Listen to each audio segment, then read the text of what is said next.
live. Here we are, Frankenstein Tea. I'm live. Hello, everybody.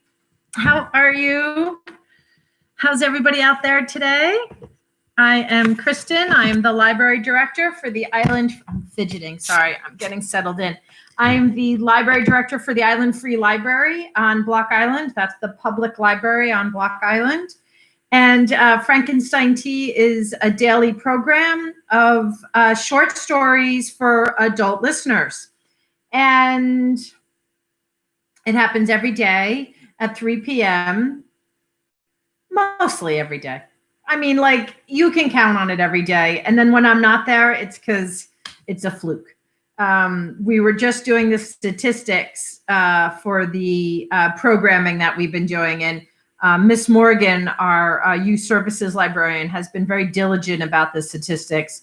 And she just said, I can't find anything for Frankenstein Tea for these 2 days. And I said, yeah, I was in Vermont. Sorry. Yeah, there's not going to be anything. I tried from Vermont to post, but it didn't always work. Anyway, so mostly 99% of the time I am here at 3 o'clock live to do a short story with you. I am here today.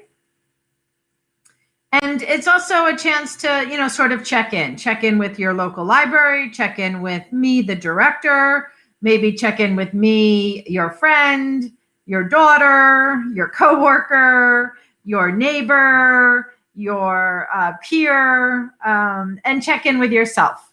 So, how are you doing today? How is this crazy time treating you? Everything okay with you? How's your mental health? How's your physical health? Are you taking good care of yourself?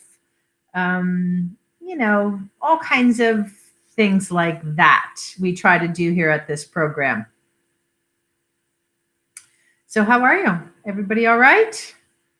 Everybody okay? It's a beautiful day here on Block Island. It feels like a little chill, but somebody else on staff was just saying she thinks that's because the humidity is so much less that it almost feels chilly, right? Humidity has been so high this summer, like you can actually see the moisture moving through the air. And so when we decrease the humidity, it doesn't feel as hot and sticky. So because it's still pretty warm out there, but it definitely has a different feel today. And so we are, in the library staff, we are speculating that is less humidity. We are no weather people, but that's our guess today, or at least that was our conversation today.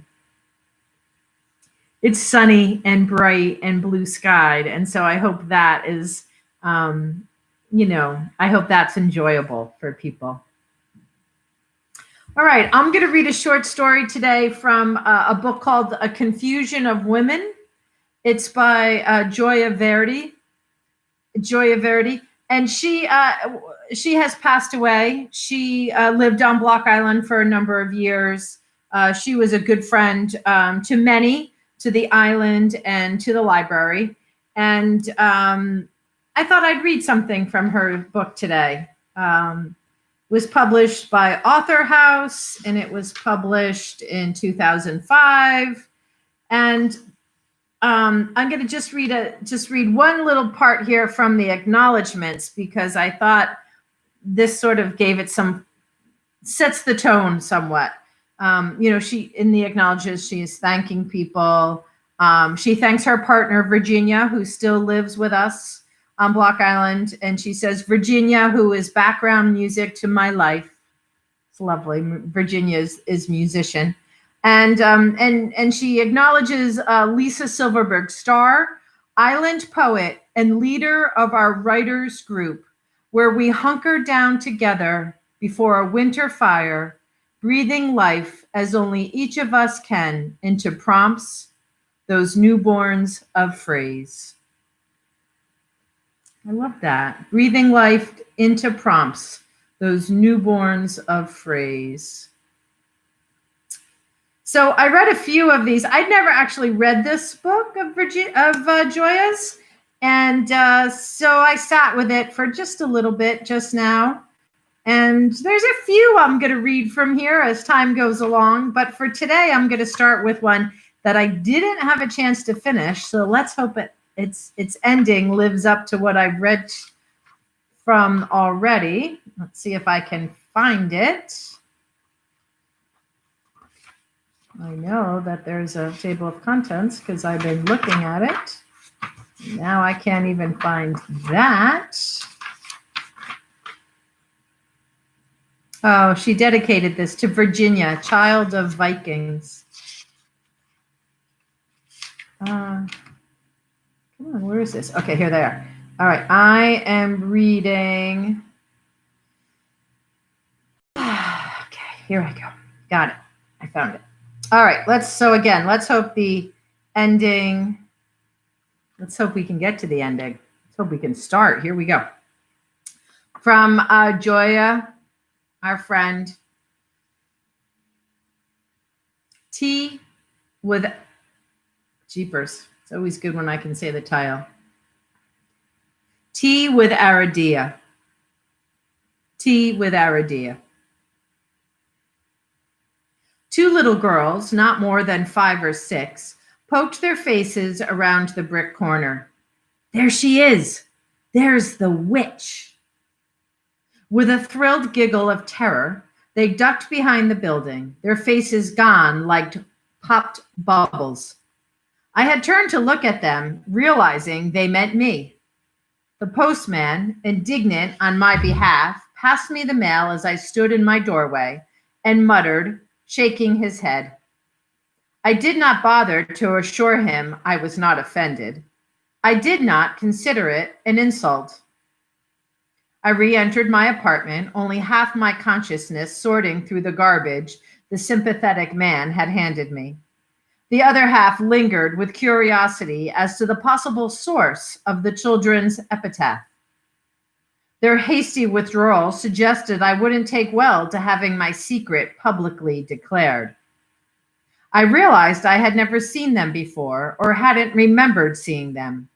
They were much younger than my children, so wouldn't be part of the aspect of the playground where they might learn from them some tidbit they could bring to their parents, some puzzlement, which in the sufferance of translation would bring back that old word in its scariest definition. It was not the Halloween season, but spring, and a touch of April snow receded into the shade of the shrub by the door of my apartment. Once inside, I checked the mirror. My unemployed son's shower steam having cleared, I was allowed assessment of flaws or possible clues and indications of the puzzling diagnosis. The face looked its usual, young for its age, smooth, the nose neither hooked nor hosting warts, the hair only just graying, caught at the nape of the neck, unraveling its silken knot. Ma, he called. Yes, I answered. The other children were at school. He was preparing for a job interview. My motherly sensitivity was keen, and I anticipated his disappointment. The warehouse was sure not to hire a dropout. I would continue to be patient with him on the issue of his equivalency. Patience could have been my middle name had it been that of my grandmother. Nothing important. Did you take your vitamins? I returned to the kitchen to sweep toast crumbs from the counter. He mumbled something, gave my cheek a glancing kiss, and scooped his capsules into his mouth. I handed him a glass of water, which he grabbed, slopped, and chased the pills down his throat. Why would you suppose the little kids would call me a witch? I adjusted his tie. What? Nothing. Good luck. He was gone, as I would be too, on this, my day off. Before the girls came home from school, I would visit with a friend and have a cup of tea. I was a free agent, impoverished, perhaps sometimes lonely, but loving my freedom more for its mix of gifts. Being sure the new rabbit was safe in his cage, his predecessor, casualty of ingesting the philodendron. The gerbil's water bottle righted and filled. Last week's bread crumbled and broadcast for the birds. I knotted my sweater around my waist and set off for the parking lot. The echo of giggles turned over in my mind, moving from thin to full like the doings of a lava lamp. Seeing a strange car in Jean's drive stirred an old and unwelcome shyness. I parked and gamely stepped out, smiling at Jean's husband, who had paused in mid-gardening to speak with a strange man. We smiled at each other and nodded simultaneously. A freshly turned soil, last year's compost, smelled good. I entered Jean's kitchen after a shy knock. The woman, unknown to me, sat with Jean at table over our pot. The woman was probably connected with the strange man in the garden. We were introduced and helloed each other. A fresh cup was filled for me. I joined them in small talk, the content of which had been completely forgotten when a breathless Jean called me at home later that afternoon as I dumped cut veggies into the crock pot. You know those people you met at my house earlier? Her I met. I was never introduced to him. I had already forgotten her name. I pushed the bunny away from the Roach Motel with my foot.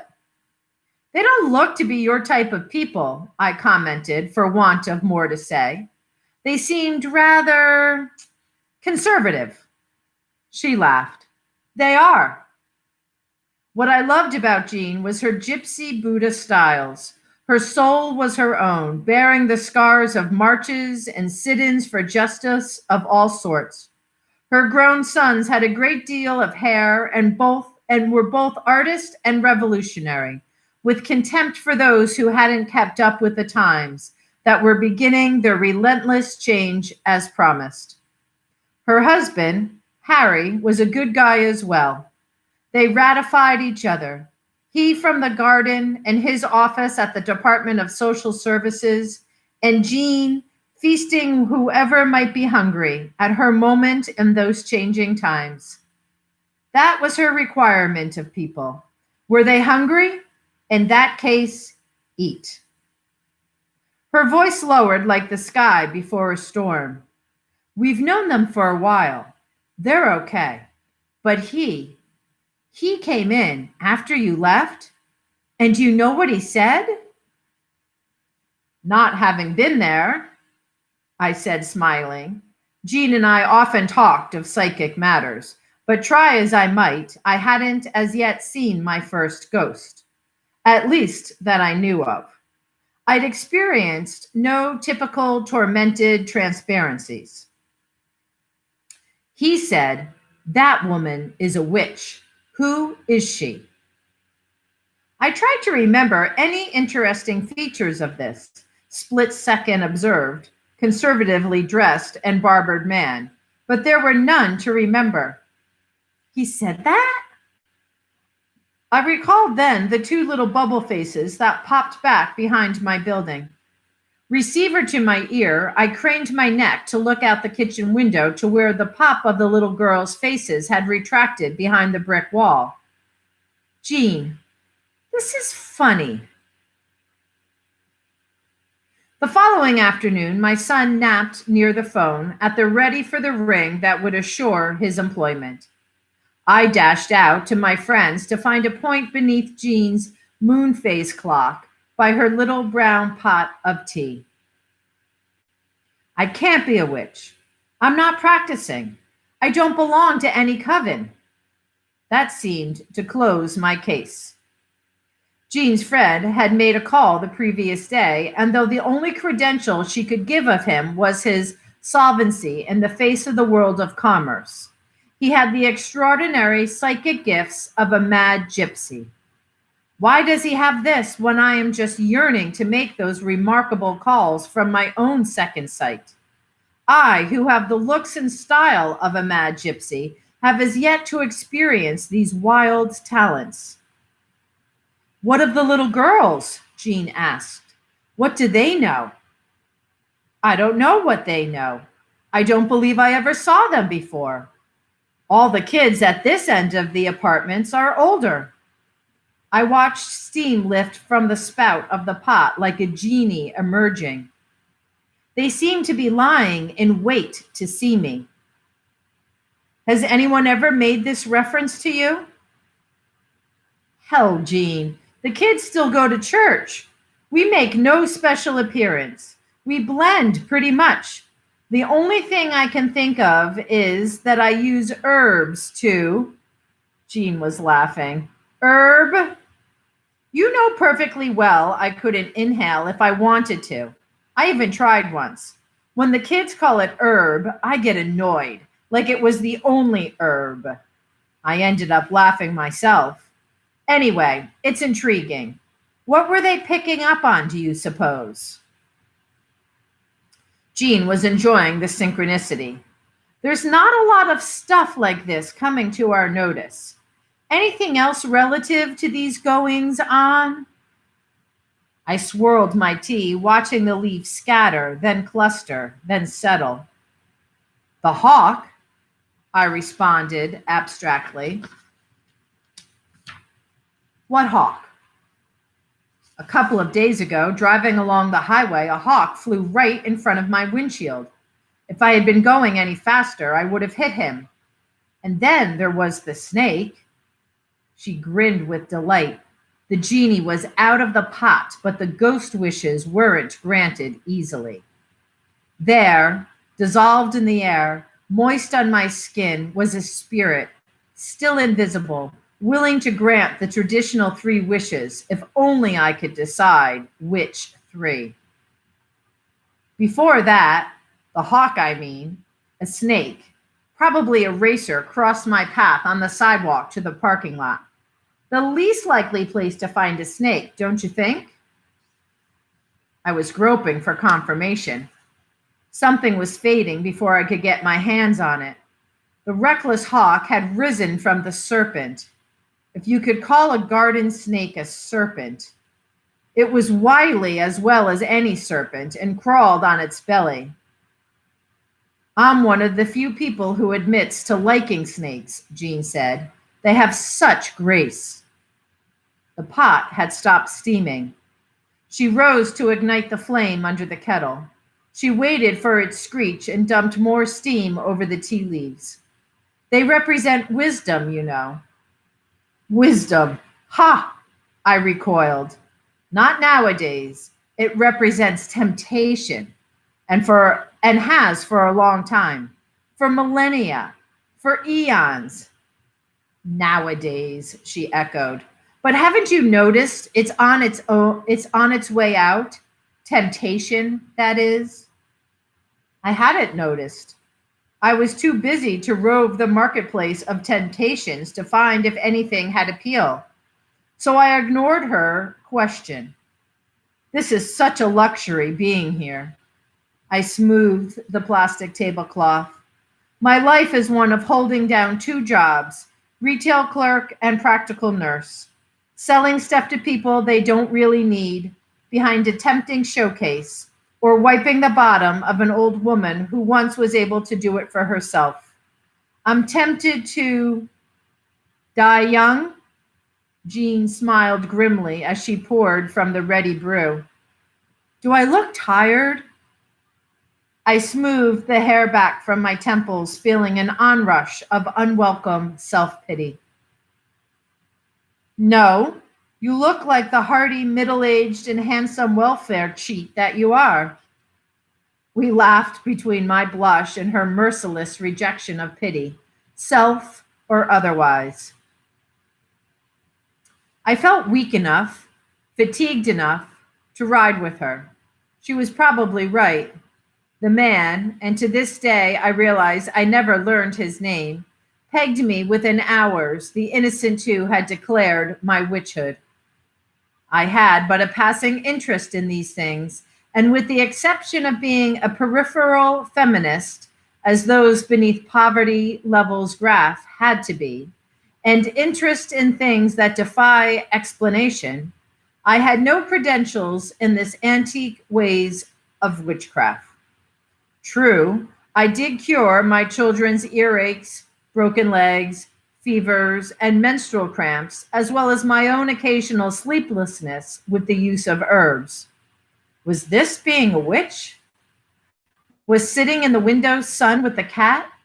Yes, we found one who got along fine with the rabbit.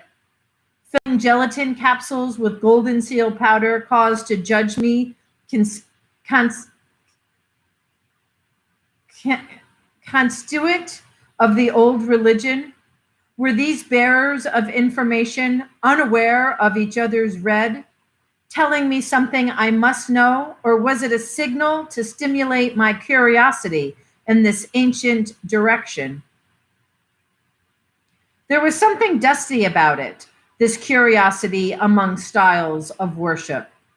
It was the one we were permitted to speak ill of with impunity. It was acceptable to exhibit our ignorance of this old sacred worship in the most shameful way.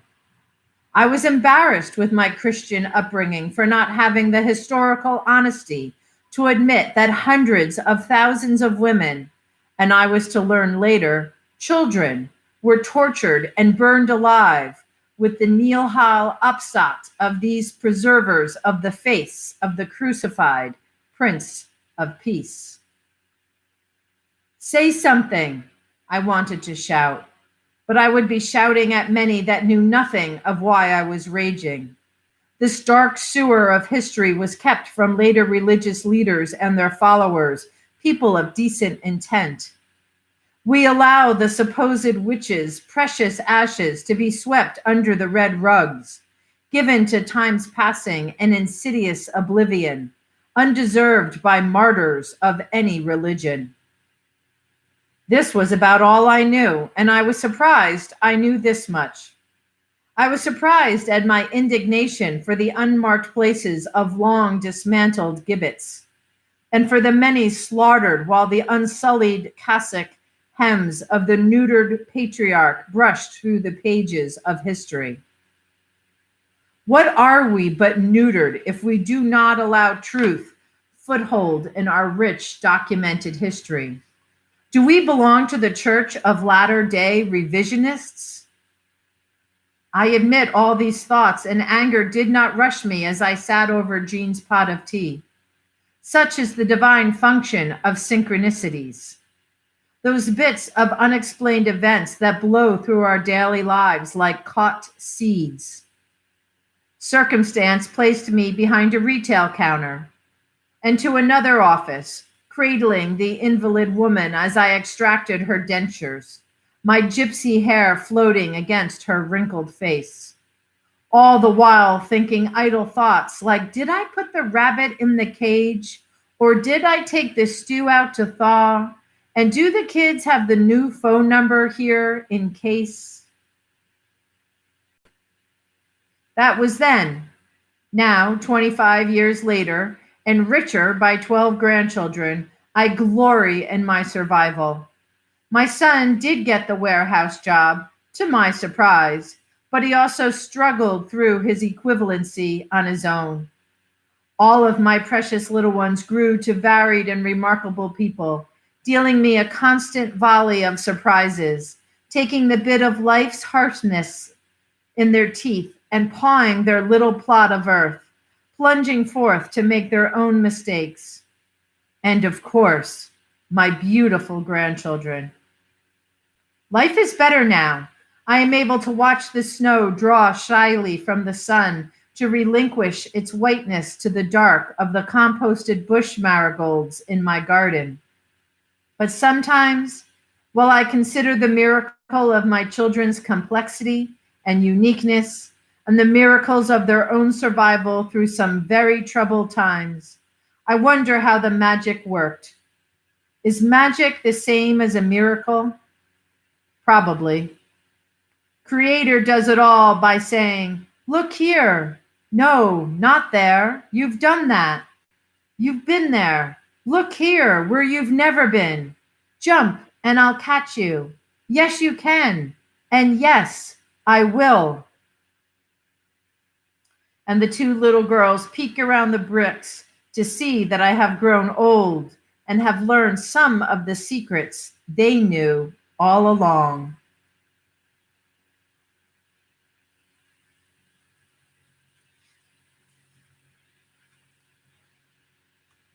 Hi, Poppy. You're allowed to be late. That was Joya, A Confusion of Women. This book is in the library collection.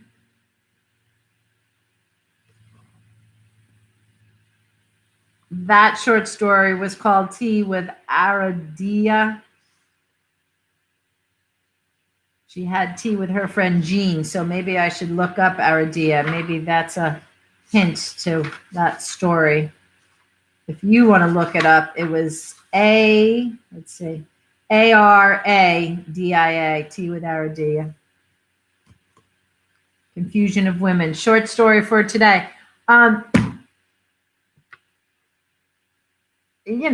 I'm going to say that was, I don't know, maybe a little bit of memoir. Maybe I thought I was reading you fiction today. I really did, but now I'm confused. A Confusion of Women. Now I'm confused. All right. Thanks for coming, everybody. Have a great afternoon. Enjoy the blue sky and bright sun. I hope it's the same for everybody out there. Blue sky and bright sun. Take good care of yourselves. Wear your mask. Wash your hands. Stay your social distance, feet apart, 6 feet, 8 feet, minimum of 6 feet. I'll see you tomorrow for another episode of Frankenstein Tea. Have a great afternoon. Bye, Dad. Peace.